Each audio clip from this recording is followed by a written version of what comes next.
planet Earth 10,000 years ago. For 2.5 million years, our prehistoric ancestors had been living in caves, passing the time by bashing stones together. Then suddenly, everything changed, and people began to build huge monuments all over the planet.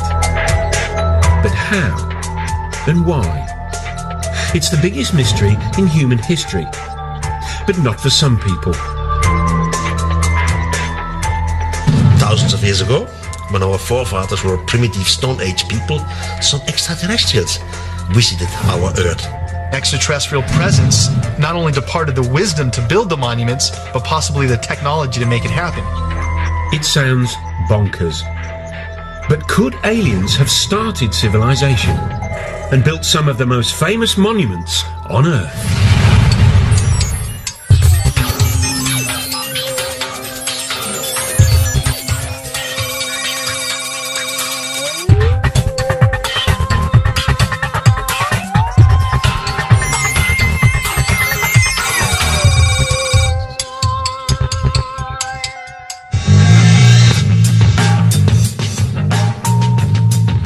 All over the Earth, there are giant stone monuments. Almost everyone knows they were created thousands of years ago by ancient man. But could almost everyone be wrong? According to the official history books, buildings like the pyramids and Stonehenge are triumphs of human engineering, which mark the beginning of our human civilization. But there are a few nagging questions about them, like why they seem to appear out of the blue.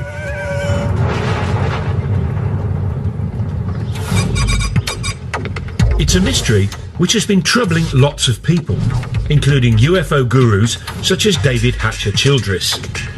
Well, one of the great enigmas of the past and of humanity is that people just like us have been around for at least 100,000 years. And then suddenly, a few thousand years ago, we just stepped out of our caves and started building all these giant monuments.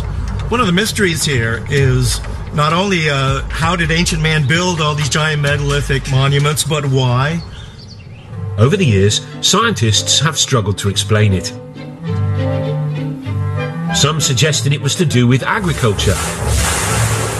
The birth of agriculture meant we could suddenly feed armies of workers. Others said it was all about the birth of religion. Early civilizations were desperate to placate gods. But now, there's another explanation.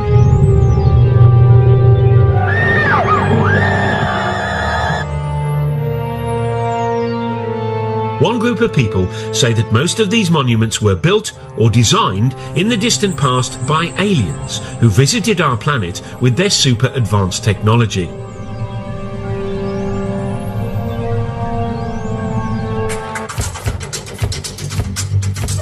One believer is Jason Martell. He lives in California and runs a dating agency. But in his spare time, he's been grappling with the biggest archaeological mystery of our time. And he says he solved it. Man could have had the ability to physically stack those large blocks in Egypt and build that 100,000 men. But the knowledge to do it had to come from somewhere else. There had to be some type of intervention, and that's why I look towards the ancient astronaut theory. Ancient astronauts from somewhere else came here and influenced our society. Jason and other believers say this idea would explain some baffling questions about ancient monuments. Take Stonehenge. How did Bronze Age Britons drag these 5-ton stones over 170 miles? And then there's this 1,000-ton block at Baalbek in the Lebanon. It weighs as much as 3 Boeing 747s. How did ancient man shift that? And then there's the biggest controversy of all, the Pyramids of Giza. The biggest one is made from 2.5 million blocks of stone. It was built in just 20 years and is lined up exactly with the North Pole, less than 1/10 of a degree out. According to the experts, the answer is simple. The ancient Egyptians were just terribly clever, worked very fast and very hard, and they created a whole tourist industry in only a few decades. But that doesn't convince the likes of Jason Martell. Many of the ancient sites around the world display a type of brilliance that we don't attribute to ancient man. If ancient man is living in clay huts and using stone tools, they're not going to have the advanced mathematics and geometry to lay out some of the sites that we have today. How did ancient man build things like Stonehenge? How did they get the Giza pyramids to line almost 1/10 off a degree to actual north? So what do the official Egypt experts say? Egyptologists think there's no big mystery. Archaeologists, they say, have dug up lots of evidence near the pyramids. The broad features are fairly clear. We've got the barracks where the workmen lived, we've got the tombs of the architects. Also, for some of the unfinished pyramids, we have got the ramps which were used to drag the blocks into place. So although the minutiae of the construction process isn't known, probably is unknowable, I think the big picture is perfectly clear. The problem for believers in ancient alien astronauts is that we can't ask the aliens themselves. Or can we? Lisa Royal Holt says that she knows that aliens built ancient monuments.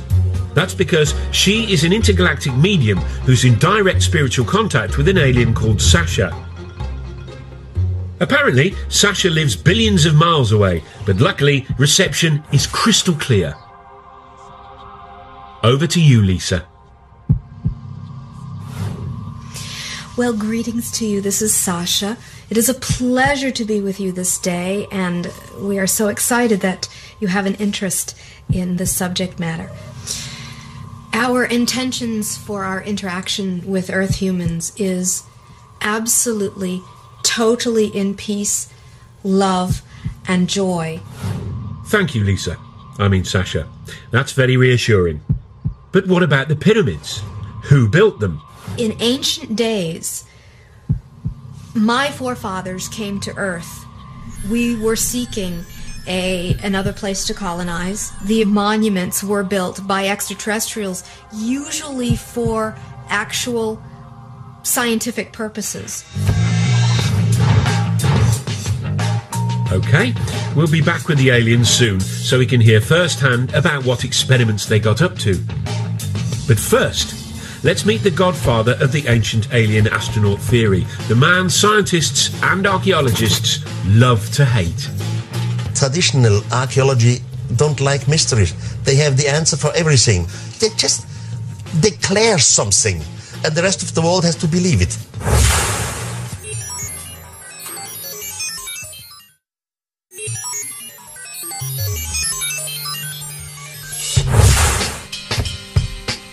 In 1968, Eric von Daniken, a Swiss hotel manager, achieved international notoriety when he published a controversial theory which said that alien astronauts had visited Earth in our ancient past. Now, it wasn't the first time it had been suggested extraterrestrial beings had come to Earth in prehistoric times. This, after all, had been a staple of science fiction fantasy for years. But Eric's idea had a rather crucial difference. He said it was true. His book, Chariots of the Gods, sold more than 60 million copies worldwide. And he quickly became an international superstar. Eric seemed to give the world a brand new space-age version of human history. Thousands of years ago, when our forefathers were still Stone Age people, some extraterrestrials arrived. Von Daniken argued that those extraterrestrials helped build ancient monuments. His career as a solver of ancient mysteries began, he says, in the 1960s. While other people were taking drugs and generally rebelling, Eric was pondering ancient buildings, and one in particular, the Great Pyramid of Egypt. Built as a tomb for the pharaoh Cheops, it's made of 2.5 million stone blocks. Some of the biggest weigh up to 80 tons and were transported from quarries hundreds and hundreds of miles away. And that was 1,000 years before the invention of the wheel. To Eric von Daniken, that posed a huge question. Not why the aliens didn't give us the wheel, but another big question. This is the largest man-made monument on Earth. With a height of about 450 feet and weighing 30 million tons. It's quite a piece. I mean, for a group of people or architects who came right out from Stone Age time.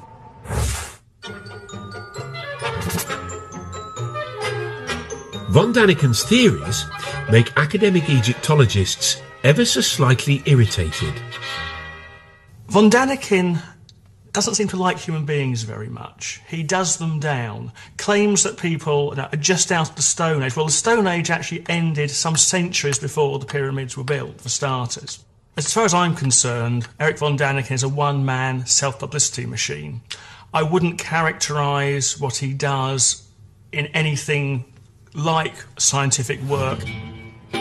But no matter what the experts say, Eric has stuck to his guns. I was never afraid to be ridiculed. I was never afraid that others have a complete different opinion to me. It's wonderful. It's their freedom. But I at least read most of the archaeological books, while the other side, they have no idea what Eric von Daniken says. He states that you couldn't cut granite except with laser beams. Well, it's been shown that using a copper saw, using just ordinary desert sand as an abrasive, within a week or so you can slice through a great chunk of granite. As far as the professionals are concerned, Egyptians didn't need big lasers and big UFOs to move stones. They relied on their big Egyptian muscles. The transport of blocks of stone isn't an issue. Egyptologists have actually done experiments with large numbers of people in a large block of stone, and you just pull it. Some of the blocks came from Aswan. Take the ceiling of the King's Chamber. This is from Aswan, but this is 1,000 kilometers away from here. It's not so easy. There's actually a carving in an Egyptian tomb showing them moving a huge statue exactly by that, simply by muscle power. So there's no mystery about how the Egyptians moved great blocks of stone. And here it is. There are no aliens in this ancient Egyptian carving of the pyramids being built, unless they're cunningly disguised as ancient Egyptians, which is probably why it doesn't appear in any of von Daniken's books. I fail to understand why people can't really grasp the fact that these things were built by the men and women who lived at that time in that country. The logic just seems irrefutable. There are some other obvious quirks in Eric's theory about the pyramids. For one thing, he says after the aliens left, humans did build some pyramids, using alien technology left behind. How did they do that? That's another mystery. He's not quite sure. He also says the pharaoh's tombs were actually a cunning attempt to copy the alien science of cryogenics, which preserves the dead in a state of suspended animation. Von Daniken was quickly dismissed as a crank, and still is. But the archaeologists don't have it all their own way, for there's one irritating little puzzle they haven't been able to solve yet. According to the scientists, the Great Pyramid was completed in just 20 years. Given there are over 2 million blocks, that means the Egyptians had to quarry, move and set a block every minute and a half of every day, 365 days a year for the whole construction period. One has to admit that the details of pyramid construction remain obscure. 2.5 million blocks in such a short time? There really must be doubts if you have a reasonable brain. Having wowed the public with his theory about pyramids, von Daniken then set out across the world to find more evidence of more alien ancient activity. These extraterrestrials have left some proof. But the question is complicated. Left what? What could they have left? And what do you know? He saw that proof everywhere. This 5,000-year-old African cave painting, for example, he says, is of a spaceman, complete with helmet. This ancient stone, he claims, shows people using telescopes. And when he climbed into this Mayan tomb in Mexico, he found what his book would later say was a carving of what seemed like an extraterrestrial traveller in his spaceship. Hunched over the controls, the alien seems to have his breathing apparatus in place, and flames are spewing out of his rocket. According to von Daniken, it's just like the liftoff at Cape Canaveral. And then he said he had the revelation which proved his idea had to be true when he visited South America. and flew over the famous Nazca lines in Peru.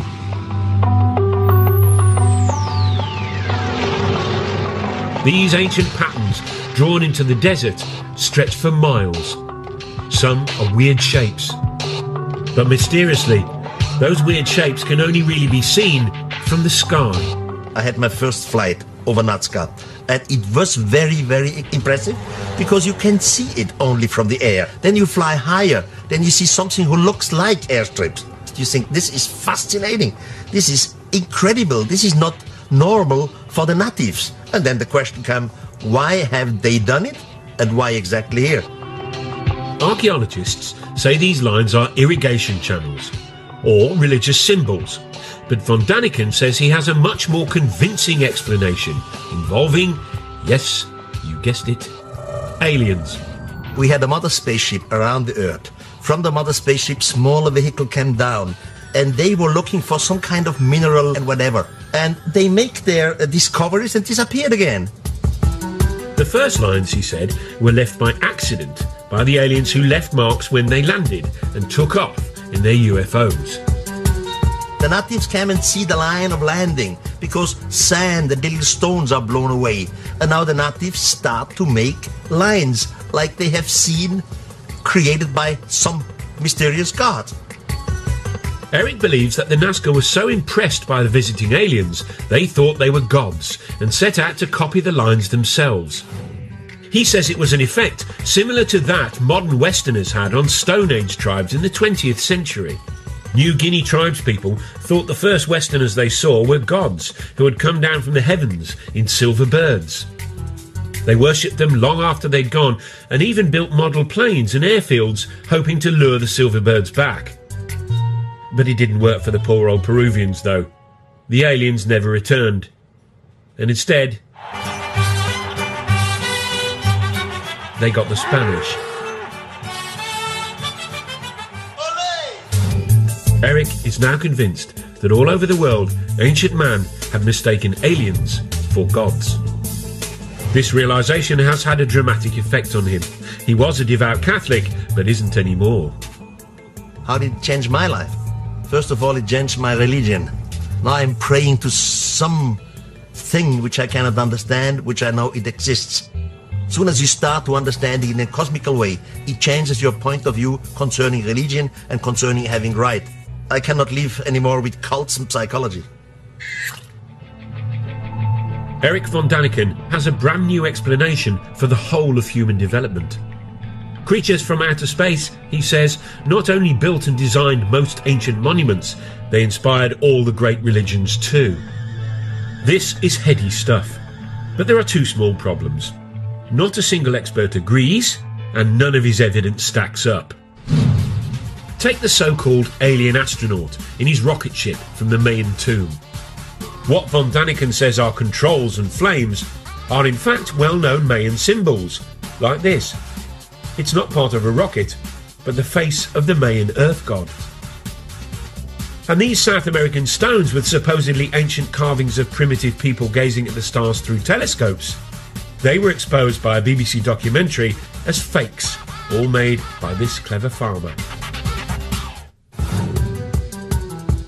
Ah, but that hasn't stopped Eric's runaway success. His 29 books have sold 63 million copies and been translated into 32 languages. Brian Appleyard is a leading British author who's written on the public's fascination with UFOs.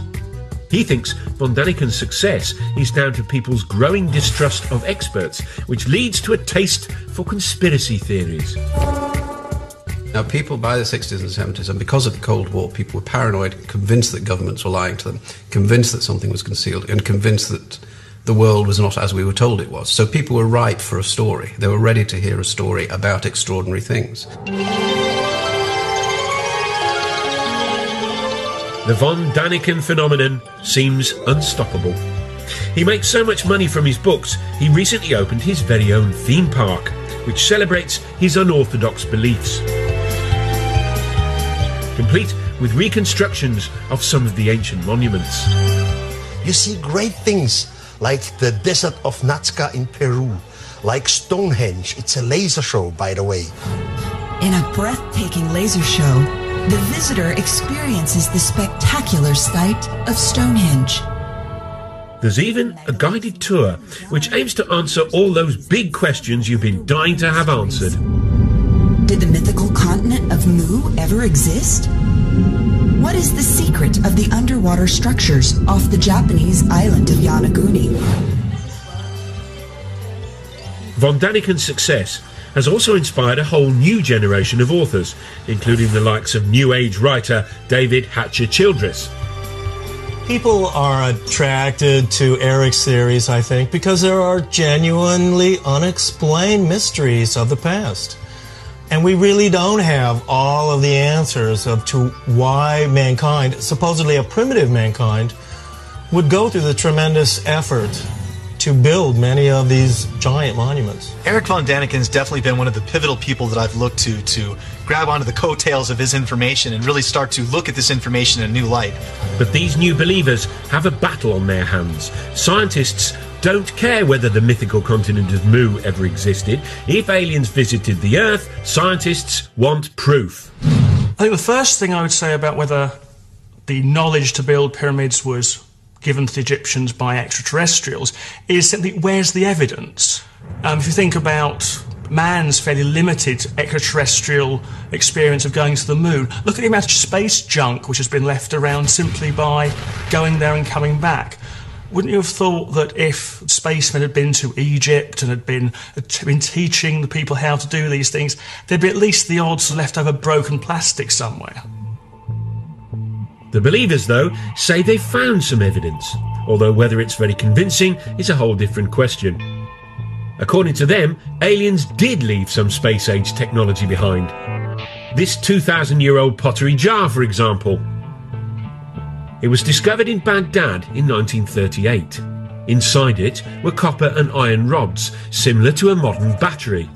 Back in California, Jason Martell has built his very own replica.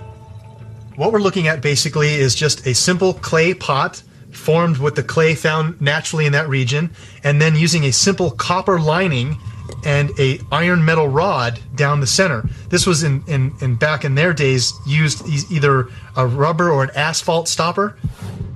Jason fills the pot with an acid solution, vinegar, and now he's expecting something spectacular to happen. All right, the moment of truth.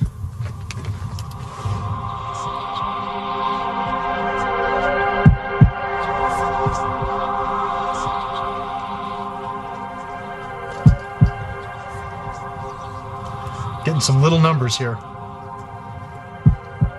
See that spike? It's going off the chart here now. Look, there we go. See that? Generating 4 volts right there.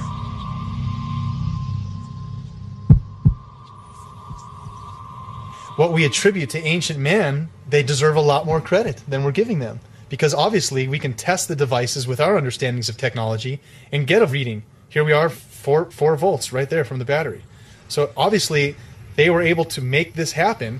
What were they using it for? Very possibly electricity. Now, what ancient Iraqis might have done with the 4 volts of electricity, nobody's sure.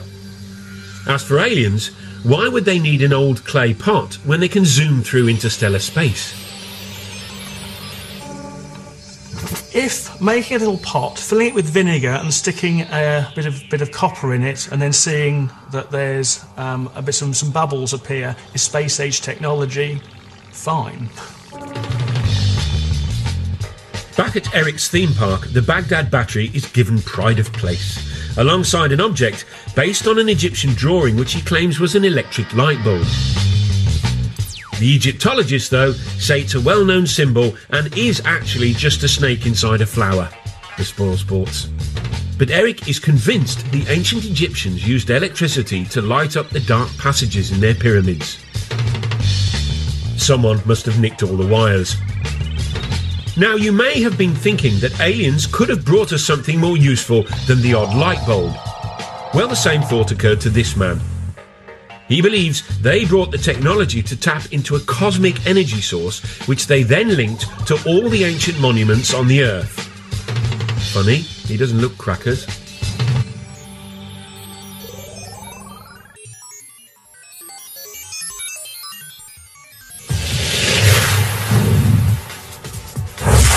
One of the things that makes human beings sort of special is that we live in big, sophisticated societies full of big, complex buildings.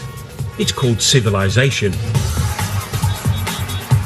Which is why so many people positively hate the idea that the whole thing might have been kick-started by aliens. At the heart of the theory is the suggestion that extraterrestrials built the very first big buildings of all back in the ancient past. Which is all very well and good, but the believers have had a hard time explaining why the aliens did all this. Were they just trying to show off? Not according to this man. Here he is, hiding in Stonehenge.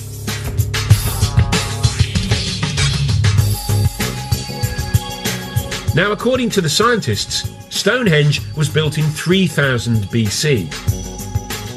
The 5-ton stones were dragged 170 miles by ancient British people to celebrate the sun, it's thought. Which is all very interesting. But not quite interesting enough for David Hatcher-Childress. He says Stonehenge might instead have been a fuel stop for ancient aliens. He came up with his interesting theory after he discovered what he says are mysterious energy lines. He believes the Earth is covered with these invisible lines in a strange network. If it all sounds a little unlikely, it has at least got a cool-sounding name. The World Energy Grid. The world grid is an intelligent geometric pattern of the Earth and its energies.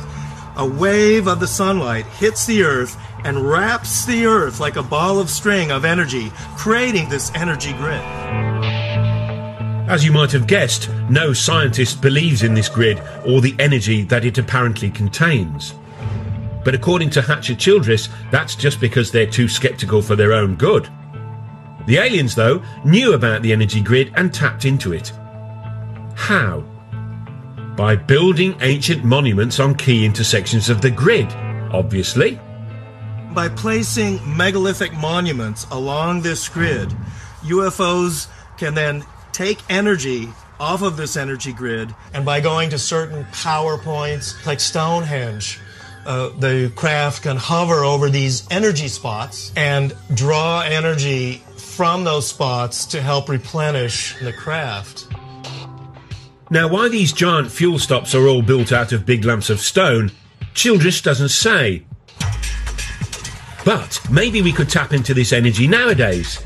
Of course we can't. Over to you, David, to explain exactly why not.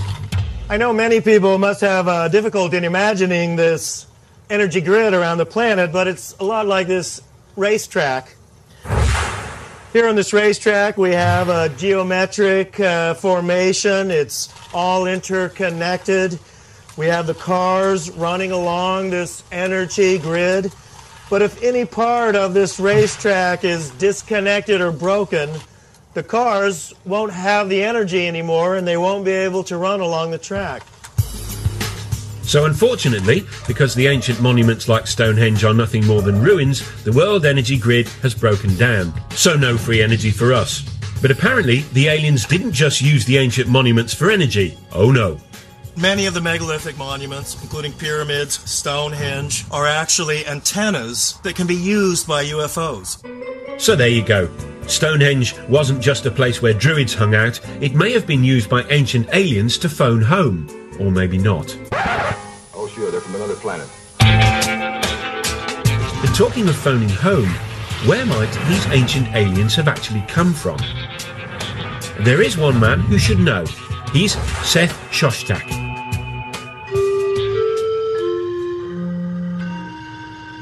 He heads up SETI, the Search for Extraterrestrial Intelligence. This is a scientific study that's been scouring the constellations for the last 20 years, listening for radio signals from alien life forms. It turns out that lots of scientists believe that life probably did arise somewhere else other than the Earth. After all, the universe contains trillions and trillions of stars. Seth Shostak has devoted his life to being the first to prove it. You know, the universe is vast. It seems that most stars have planets. There are going to be lots of other worlds that are just as nice as the Earth for life. The question is, has life arisen on those worlds? Planet X. Jason Martell is convinced aliens are from there. He says that the ancient Sumerians from Iraq believed in a 10th planet in our solar system, which modern science hasn't yet discovered. Sumerians, he says, believed that's where their gods, the Anunnaki, hung out. Again, the Anunnaki are the beings supposedly that come from Planet X, another planet within our solar system that modern science is currently trying to look for. That planet does exist. It's possible we have ancestors living on that planet. Just a minute. Ladies and gentlemen, we bring you this special radio television broadcast in order to give you the very latest information on an amazing phenomenon. It was looking good for Planet X when in July 2005 astronomers announced they had actually discovered a big blob way out beyond Pluto. They called it Planet Xena. But they've now realised it's really small and full of gas, so not likely to be the home of the Anunnaki or our ancient alien visitors. But there's one candidate for alien life that obsesses more people than any other. It's our closest neighbour, Mars. It's also the planet that's most like our own. Some scientists are convinced it has water, and for years NASA has been probing and exploring it. So far, no signs of aliens. But in 1976, they were looking for signs of tiny bacteria, when instead they found this. This photo of the plain of Cydonia contains what most astronomers are convinced are some large rocks. But to some people, they look suspiciously like this.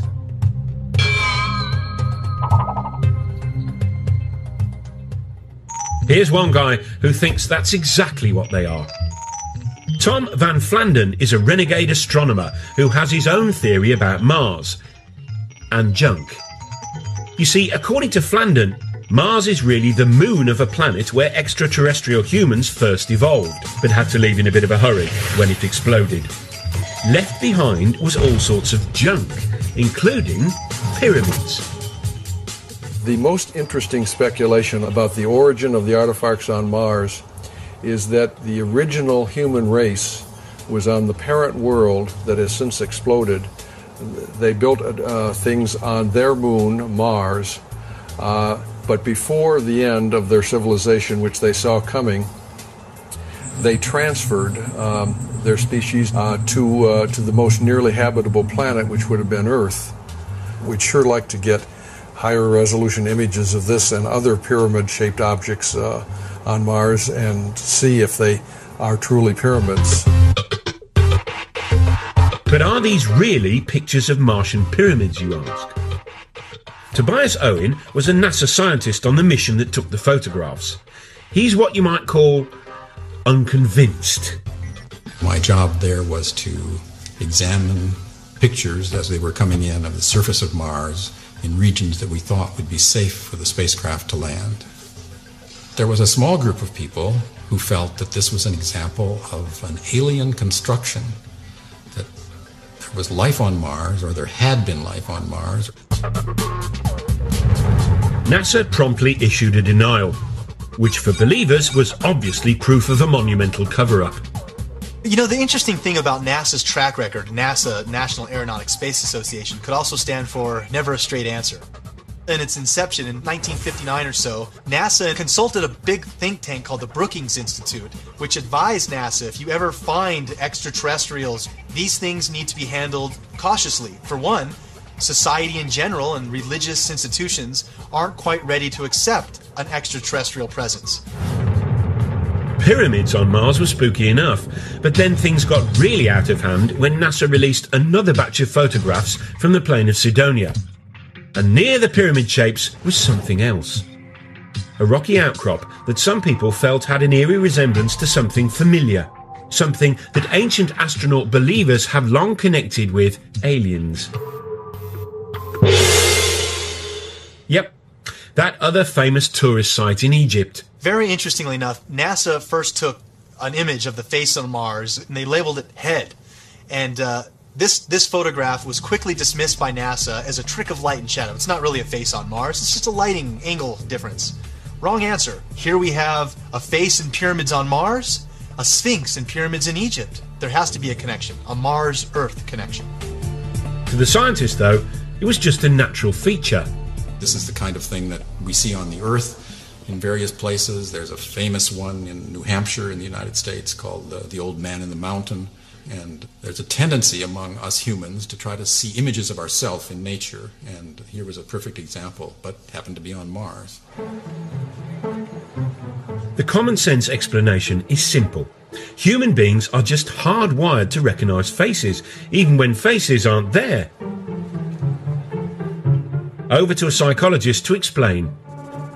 Faces are very important to humans from infancy.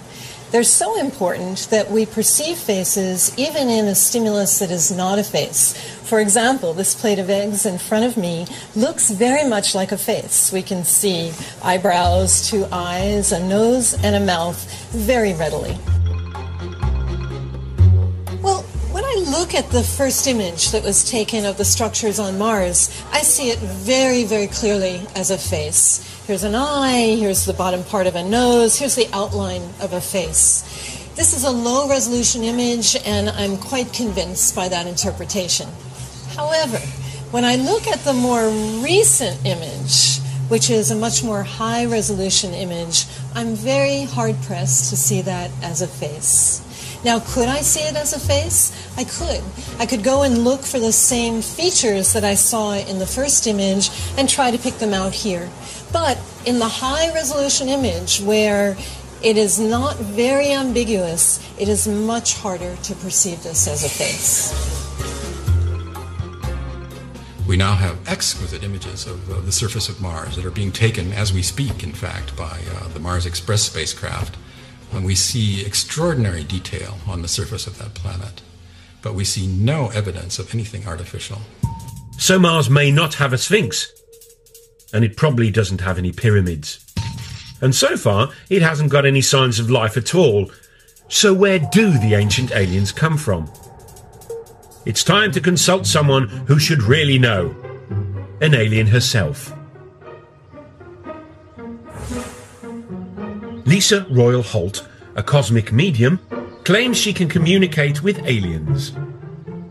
Apparently, she hooks up to the extraterrestrials by putting herself into a self-hypnotic trance. She says she's been doing it for years. It wasn't until I was in college when I was studying hypnosis, and I learned to put myself in an altered state. And when I did that, I started to realize that I was very intuitive and that sometimes I would receive messages. I'm able to actually hear or sense the communications and then verbally communicate them. Right now, her favourite phone buddy is a female alien called Sasha, who takes over Lisa's brain and communicates through Lisa's voice. We are about to do a channeling session. I will go into a meditative state. You are going to hear from Sasha, who says she's from the Pleiades. You mean the Pleiades, a cluster of stars in the constellation of Taurus, otherwise known as the Bull. Tell us, Sasha, if it's not too personal a question, what do girls from the Pleiades look like? In my world, I actually do have what you would know to be a physical body, though it exists in a slightly different dimension. I could walk down your street and pass as a human, but you would probably look at me and feel there was something strange about me. Sasha says her people were intergalactic empire builders who roamed the universe thousands of years ago, taking over other planets and building vast monuments as they did. Ironically, one of their first colonies was apparently on Mars. We used some of the bases there as colonies. What has been found now on Mars represents the tip of the iceberg of what is still on Mars. But Mars was merely a stopover for Sasha's people. She says they soon turned their attention to us. My forefathers thus have been very interested in Earth for a very, very long time. It's time to find out the answer to the biggest question of all about the ancient astronauts. Why did they come here? According to Sasha, they may have been up to more than building monuments and starting civilization. Could they have created the human race?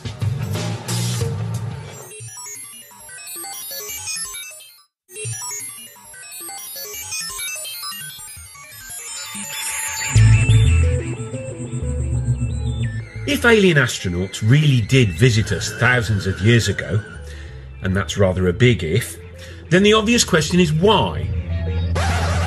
What is it? I don't know. Well, according to Lisa Holt, or rather her alien mate Sasha, there's a perfectly sensible answer. The aliens chanced upon our pre-human ancestors and then started messing with our DNA, a process she calls upliftment. My sources have said that the extraterrestrial genetic projects on Earth have been going on for thousands of years. If your pre-humans were not uplifted by extraterrestrial genetics, your evolution as human beings would not have progressed as far as it has. You would still be in the evolutionary phase if it was not for the little bit of upliftment that was done. Lisa and Sasha are not the only people to believe this theory. They came here 300,000 years ago, created a primitive worker based off the Neanderthal man that was here evolving naturally, and created us. So an extraterrestrial crew comes here. They take one cell. They change the DNA code in the cell. You put it in the womb of a female of the same species. This female will give birth to a child. It's just what we would call the missing link. If the believers in ancient aliens are right, then evolution didn't gradually create humans. We were instead cooked up in the alien equivalent of a test tube. Spooky stuff. To me, that explains so much. And it also explains psychologically a sense of abandonment that the human race seems to feel. That these beings helped in our creation, but then never allowed us to remember who our parents were. Now, it all might sound like cobblers, but the notion of visiting aliens as godlike creators takes alien conspiracy ideas to their ultimate conclusion. And for author Brian Appleyard, it even hints at the role aliens now have in our culture. The idea that aliens once visited Earth and gave us this technology, this capacity, and pointed us up some progressive path, showed us the way to go, is a great idea for people to hold on to. Because one of the problems of the modern world is that people don't have anything to hold on to. And the story of ourselves we're given by science is frankly that we're nothing, it doesn't mean anything. The thing about the alien in the past is that it gives us a story. And that's fundamental to what people need to believe about themselves. Whatever comfort the idea that aliens visited us in the past gives some people, chances are it never happened. But hey, if it did, then maybe, just maybe, the greatest monument they left behind wasn't a giant feat of engineering, like the pyramids, but a brilliant little piece of genetic engineering called us.